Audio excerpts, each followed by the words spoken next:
Hello there, how are you doing? All right, good. Welcome to the Shutdown Notebook. Now, while there's no racing as yet, and all the F1 factories are indeed in a couple of months worth of shutdown before we get racing, there's a lot going on, and not least the big story at Ferrari. So I thought we'd go through really what all the teams have been doing during the shutdown, what some of the drivers have been getting up to, and just fill you in on some stories you might have missed. If you're not familiar with the notebook format, it's done in one shot. Once we start, we don't stop until we're finished.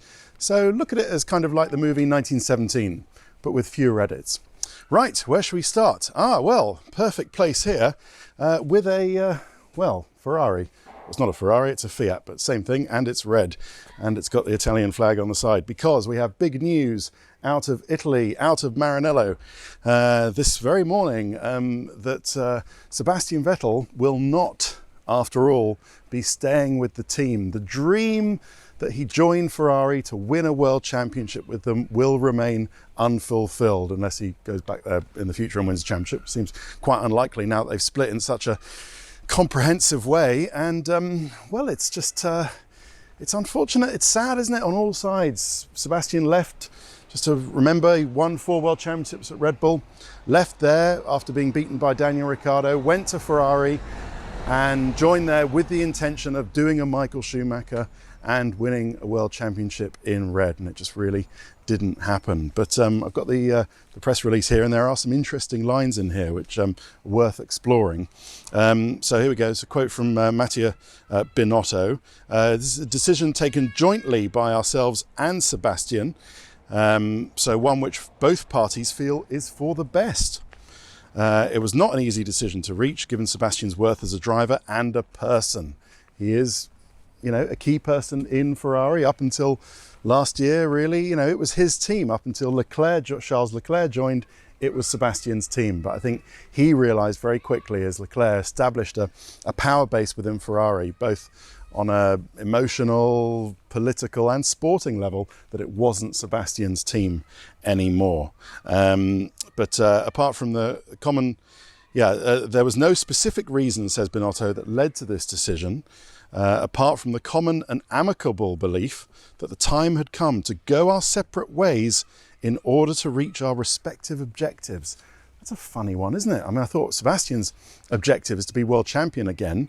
Maybe Ferrari's objective is to be world champion, but not with Sebastian Vettel. So that's a bit odd. But anyway, maybe that's just something that they say. Sebastian is already part of the Scuderia's history, with his 14 Grand Prix wins, making him the 3rd most successful driver from the team, while Sebastian's also one that scored the most points with us in history. So a statistic I'd forgotten, actually, that Vettel is the top point scorer for Ferrari. In 5 years, he's finished in the top 3 of the Drivers' Championship 3 times, making a significant contribution to the constant presence in the top 3 of the Constructors' Championship. On behalf of everyone at Ferrari, continues Binotto, I want to thank Sebastian for his great professionalism and the human qualities he has displayed over these 5 years, during which we shared so many great moments. We've not yet managed to win a world title together, which would be a 5th for him, but we believe that we can still get a lot out of this unusual 2020 season. Well, I guess they could win the championship this year with Sebastian Vettel. That would be somewhat of a fairy tale, wouldn't it? As for Vettel himself, and this is where it really starts to get interesting, he says, my relationship with Ferrari will finish at the end of 2020. In order to get the best possible results in this sport, it's vital for all parties to work in perfect harmony. Now, what's he saying? That they weren't working in perfect harmony? Well, I mean, we've seen that, I guess, on track. Vettel and Leclerc have clashed, but they've always made up. But it goes back to that feeling that maybe Sebastian feels that it's not his team anymore. That's really, as to the why, I just think, looking into it, Sebastian couldn't face the ache, the heartache, the ache of having to beat Leclerc both on and off the track anymore. He looked at it and he just thought, I can't face this after this year anymore. And that's kind of alluded to a bit later in the statement, where he says, the team and I have realised that there is no longer a common desire to stay together beyond the end of this season. Wow. Sebastian and Ferrari, no longer a common desire to stay together. Financial matters have played no part in this joint decision. That's not the way I think when it comes to making certain choices, and it never will be. I think we have to believe Sebastian on that. Yes, he likes to be well remunerated. Who doesn't? Especially racing drivers, especially if they're worth it, and especially if it's their market value. But he's never really been one just for the money, I think, in the way that maybe some others have. So if it's not the money, if it's not about the money, and the rumour is that Ferrari did offer him significantly less than he was on before, then it has to be about position within the team, whether he feels that it's his team anymore, whether he feels that he's a stranger in his own team, if you like, anymore at Ferrari, and where he sees it going from here. Then Sebastian says, which I think is interesting, what's been happening these past few months has led many of us to reflect on what our real priorities are in life. One needs to use one's imagination and to adopt a new approach to a situation that has changed. I myself will take the time I need to reflect on what really matters when it comes to my future. So I can read that, you can read that two ways. First of all, I'll take the time to reflect on really matters when it comes to my future. Does that mean that he doesn't want to drive anymore? Does it mean that in this period of reflection after shutdown or lockdown or whatever you want to call it, he's decided that actually that's kind of it? Oh, I'll just get away out of these, do some physical distancing from these joggers here as we all do our exercise here in the park. Right, all right. Does he feel that actually racing isn't something that he wants to do anymore? Does he feel that what really matters when it comes to his future is doing something else? Well, he has had talks with other teams. So, and he's only 32 and he loves racing. So I don't think it is. I mean, I wouldn't be surprised if he retires, but I think he wants to carry on.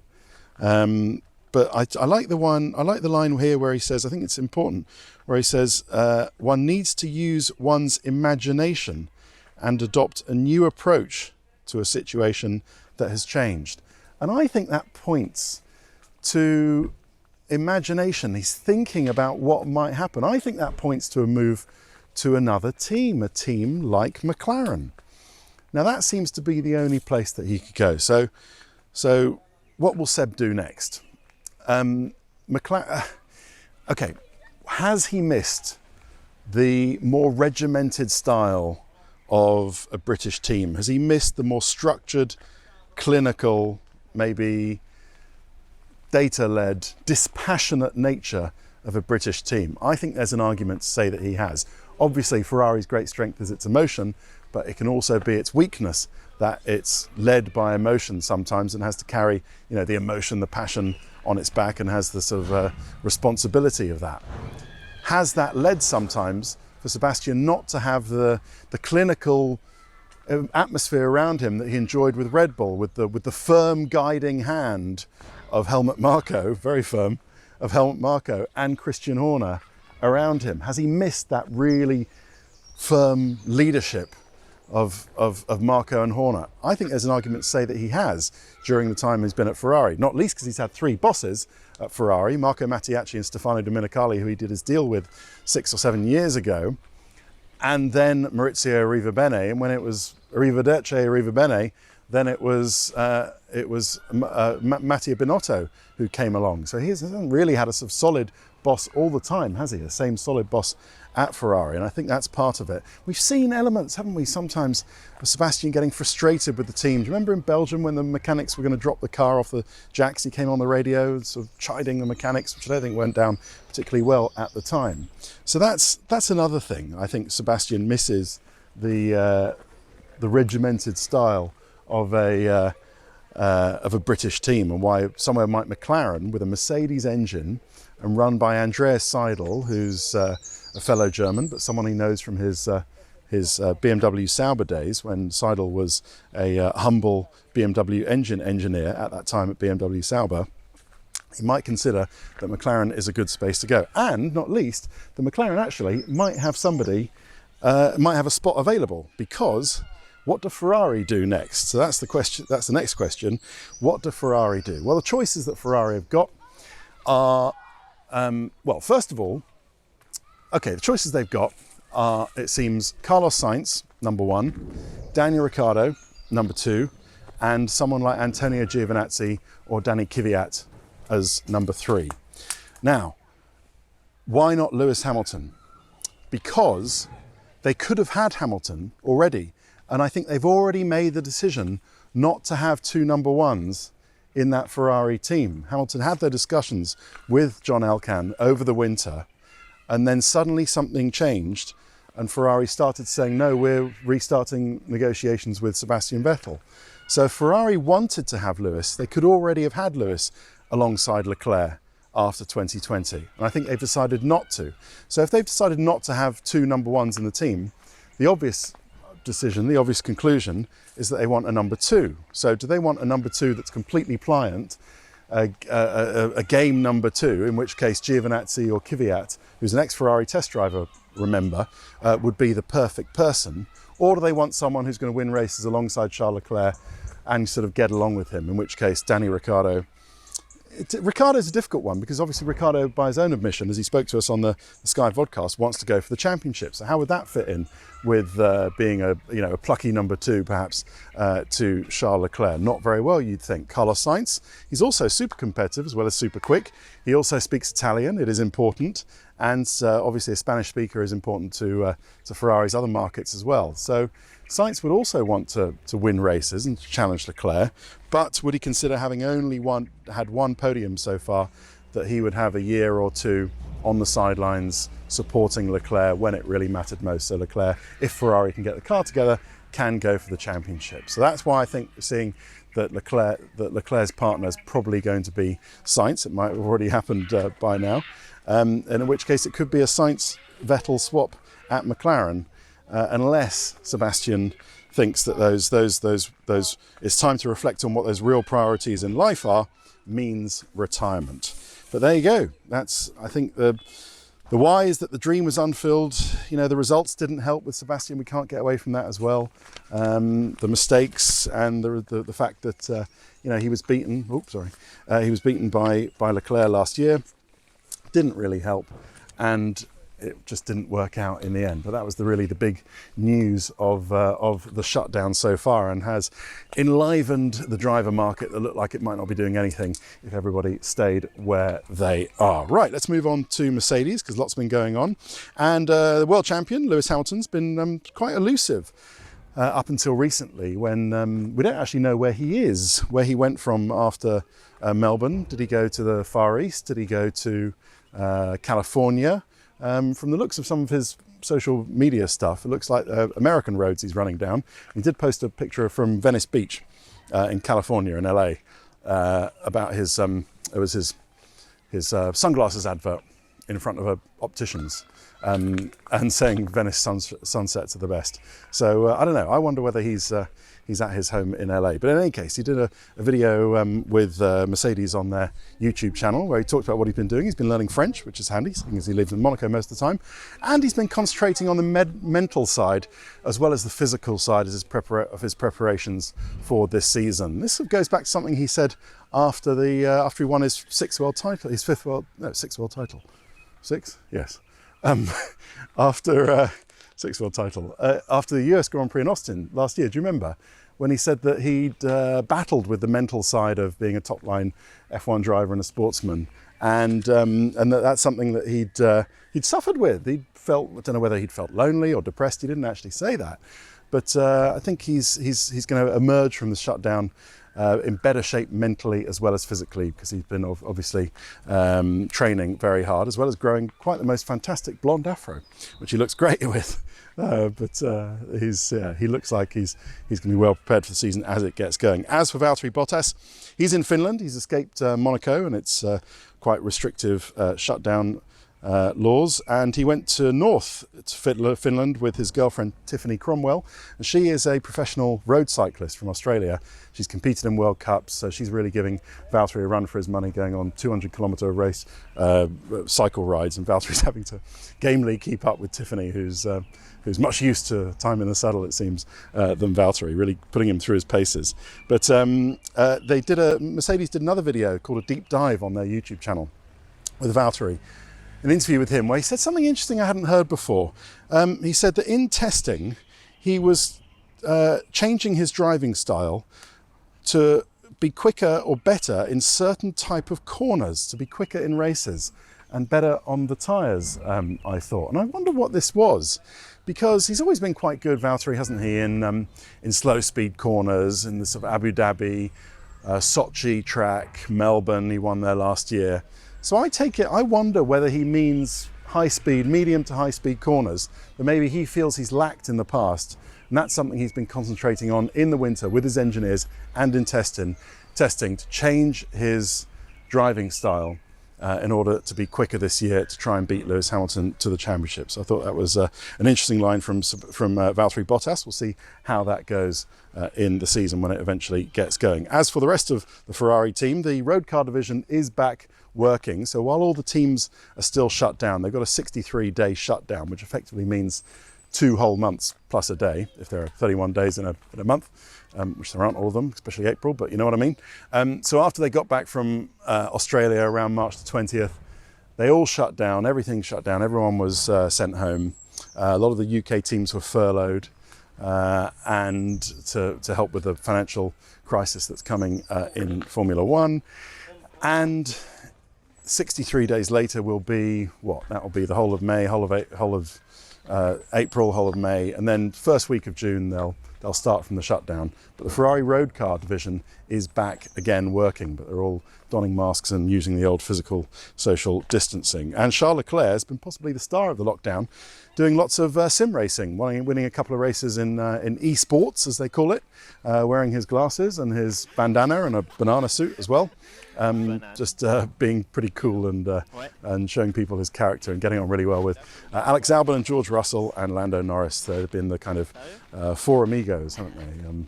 Just doing all the sim racing. Right, we've done Ferrari, doing to Red Bull. Now, check out the Red Bull website, because Christian Horner, it feels, wanted to say something. He's written a blog, which is a new thing for him. I've never known him to write a blog before, where he wanted to address a couple of things. Firstly, what happened in Melbourne, which I always find interesting. And he explained the decisions that were made on that fateful Thursday night before the Friday practice that never was, and seemed to want to sort of make a point about how he and Ross Brawn and all the teams had agreed to do Friday practice and see how it went. And then Mercedes got a call in the middle of the night, 2 a.m. From Europe to Toto Wolff. And we know about this. It was the Daimler team boss, Ola Källenius, who gave his opinion to Toto Wolff, saying, I'm not sure we should participate, and I think the race shouldn't go ahead. And then Toto withdrew or urged the Australian Grand Prix Corporation and the FIA and F1 not to go ahead, put out a statement to that effect, and effectively said to all the other teams, we won't be racing and we won't give you engines for our customer teams either. So Horner actually makes this point quite clearly. And well, you can draw your own conclusions as to why Horner wants to make this point in his blog, but it is interesting nonetheless. He also goes on in his blog to say he thinks that the age of the constructor might be dead in Formula One and we should have proper customer cars, a point he made on our Sky F1 vodcast a few weeks ago. And at the end of the season, you should just get, if you're cars from the big 3 teams, and sell them or give them, or probably sell them, to teams like Alfa Romeo Sauber, AlphaTauri, which they already do, Haas. But that would leave, of course, Renault, Williams and McLaren not being proper constructors anymore, if they were potentially being beaten by people who just get last year's cars handed down from the top 3 teams. So Horner sort of questioning what it means to be a constructor in Formula One still, which is, well, an interesting viewpoint. We'll see how far he gets with that. Alex Albon has been winning a couple of, one of the E-Prix or the esports games, and he's in the UK with his mum and siblings. Max Verstappen is in Monaco, enjoying himself, just not having to do any of the pressures that come outside driving, and doing some sim driving as well. Now to McLaren. You might have seen Ron Dennis and that great thing that he did with giving £1 million of his own money from the Ron Dennis Foundation with his daughter Charlotte, who's an NHS anaesthetist, I think she is, and using Absolute Taste, who's the catering company that Ron set up with Lindy Redding back in the early 90s for the Formula One team, to prepare boxes ready to cook meals for NHS workers and doctors and nurses who've worked their behinds off saving people from coronavirus, give them a nice meal at the end of the day. So well done to Ron Dennis. That's a lovely initiative that he's done there, together with Tesco's and Yodel, I think, are his partners in that, as well as Absolute Taste. But £1 million. Well done, Ron. Zach Brown has been busy talking about well, lots of things really. Lando Norris has been one of the stars of esports, of course. Got taken out of potentially winning the virtual Indy 500 by Simon Pagenaud, but eventually got over it. They all did, but it was all slightly unseemly. And Sainz, he's in Madrid. Carlos Sainz in Madrid with his family. And of course, there's the talk that he's in the prime position now for Vettel's old seat at Ferrari. So we'll see what happens with that. As for Renault, Daniel Ricciardo in Perth, no doubt sending emails to Mattia.Binotto at Ferrari.com. It's only a guess. I don't think that's his real email address. But effectively did run up the flag saying, "Buongiorno Ferrari, here I am," on our vodcast a couple of weeks ago, when he said, "Yes, I'm happy at Renault for the time being, but I really want to win world championships." It's kind of, "Hello Ferrari, I want to join you, please, can I?" So we'll see if he gets his wish or not. Esteban Ocon, just desperate to get going. And poor Esteban Ocon, you know, I mean, he was the only one, he was the first one in Australia to really do the concept of physical and social distancing. He was standing 2 meters from absolutely everybody. And then he was wearing the mask as well. Ocon was wearing a mask before any of us were. So he was well ahead of the curve on that. He just didn't want to get the virus, the dreaded virus, because he's so desperate after all this year and a half out of racing now it is. It's going to be almost 1 3/4 years out of racing.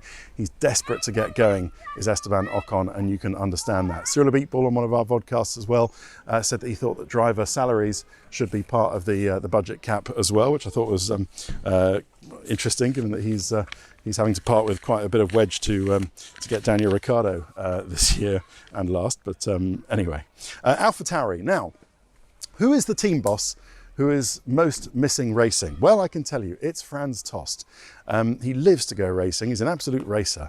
I once asked him over some team dinner we had when they invited us for dinner at the Toro Rosso energy station. I said, you know, what's life like at home for you, Franz? And Franz said, "Every day I spend at home is one less day than I spend at the track." So he loves it. He can't wait to get going again.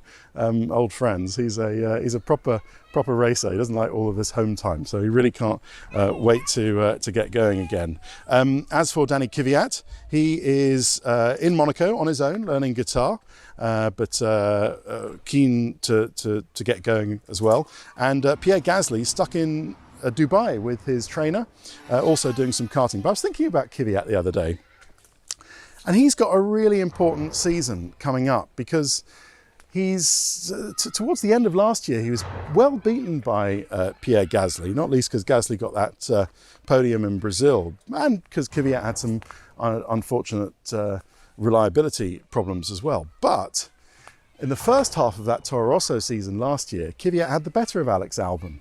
So he really needs to sort of establish himself in that team again and have a better year, Danny Kvyat. So I think the shutdown might be good for him to kind of sort himself out, have a good think about where he goes from next year. So an important season to come for Danny Kvyat. That is, if he doesn't end up with Vettel's old drive at Ferrari, if Ferrari decide to go with a proper number 2. Not that that's saying anything about Kvyat, but you know what I mean. Racing Point, Sergio Perez is in Mexico. Lance Stroll is in the Caribbean with his family. Perez is doing a lot with his foundation, his charitable foundation for victims of coronavirus in Mexico. So good for you, Sergio Perez. And Lance Stroll is, training, keeping quiet while he waits for the season to get going with this great car that they've got. Taking the inspiration from Mercedes, and they just can't wait to get going, can they? And you can kind of understand why with good reason. We should say happy birthday Alfa Romeo Sauber. Well, it's actually happy birthday Sauber, because the Sauber racing team have now been going for 50 years. It's coming up later this week. 50 years since Peter Sauber started his racing team back in the 15th of May 1970. So they started in sports cars, of course. They ran the Mercedes sports car team with Carl Wendlinger, Michael Schumacher and Heinz-Harald Frentzen. It was Wendlinger and Frentzen who started in Formula One with Sauber, and well, look where they are now 50 years later. So happy birthday to them. Kimi Räikkönen's been having a nice break, doing stuff with the kids. doing story time online, going karting with Robin, his son, and his friends in Finland. And Giovinazzi's been doing a bit of esports, but most attention from Giovinazzi really, of course, is trying to get Vettel's seat at Ferrari. Haas. Now, Romain Grosjean did a great interview. If you check out, there's an Australian photographer called Kim Illman. Check out his YouTube channel. And there's a good interview he did with Romain Grosjean, where Grosjean talks about how he was WhatsApping Sebastian Vettel on that fateful Thursday night in Melbourne before the Australian Grand Prix that never was at 3 o'clock in the morning, because Grosjean was up with jet lag. And Grosjean says, well, hang on, Seb, what are you doing up? Seb says, well, I'm packing. I'm going to the airport. Grosjean says, well, what do you mean? It's free practice in 6 hours' time. And Seb said, no, it's cancelled. It's not going to happen. So seemingly Sebastian knew that Ferrari had told him that after Mercedes pulled out that the whole thing was going to fall apart, and they weren't going to go as well. So Sebastian could indeed go to the airport. So there was the story about Seb and Kimi escaping on the Emirates flight at 6 a.m. on Friday morning, going Dubai, Melbourne, Dubai, Zurich, and Grosjean then confirming it there on that video on YouTube, which I thought was quite amusing. As for the rest of it, he's just at home with his 3 kids, homeschooling and doing all of that. Kevin Magnussen's been isolating on a yacht recently with his wife and a friend of his, but he's now back in Denmark doing some karting, preparing for the season. And Williams, finally, an announcement. We have a new managing director, or they have a new managing director. He's Simon Roberts, who was at McLaren for a while. Then he went to Force India as a kind of on a loan deal, as a sort of sporting director, MD. Then he went back to McLaren. If you remember, there was a McLaren documentary online a few years ago. Simon Roberts was in there quite a lot. You might recognise him from the telly anyway. He's a good organiser. He's not exactly a Patrick Head type figure going to Williams and is going to go and bash fists on tables and tell him to do that. But he's a good organiser, and hopefully will do a good job at Williams. But otherwise, George Russell has been at home with his parents and his sister Cara, who works for the W Series, and her husband and his trainer. So 5 of them in the house in Kings Lynn, and he won the latest esports, the latest sim race, which was good for him. So well done, George Russell. And his teammate Nicholas Latifi is in Toronto with his family and is looking forward to the season, although as the only rookie in the field, really has one of the toughest jobs, if not the toughest one, as everyone just goes back after so many months off. Formula One is going to have to go straight back in cold as a rookie with the last work that he had, last practice that Latifi had going on back in February and March in winter testing. It's going to be really tough for Latifi. I think the toughest job going into the season. And what is happening in the season? Well, it looks like it's all on. A couple of races in Austria. Don't know what they're going to call them. Austrian Grand Prix 1, Austrian Grand Prix 2. Don't know. British Grand Prix 1, English Grand Prix 2, English Grand Prix, European Grand Prix. Anyway, so it looks like that's going to happen on the weekend of the 4th and 5th of July for the first one, and then the weekend, either the week after, Wednesday or Thursday, still not decided, or the weekend after, which would be the 11th or 12th. We'll, of course, be showing it, and we don't know how, we don't know in what way, but of course we'll be showing it. And so join us then. It'll be good to get going again, and of course there's plenty more to talk about in the meantime. So thanks very much for watching. Stay safe, look after yourselves and others, and we'll see you soon. Bye bye. Sky Sports F1. Feel it all.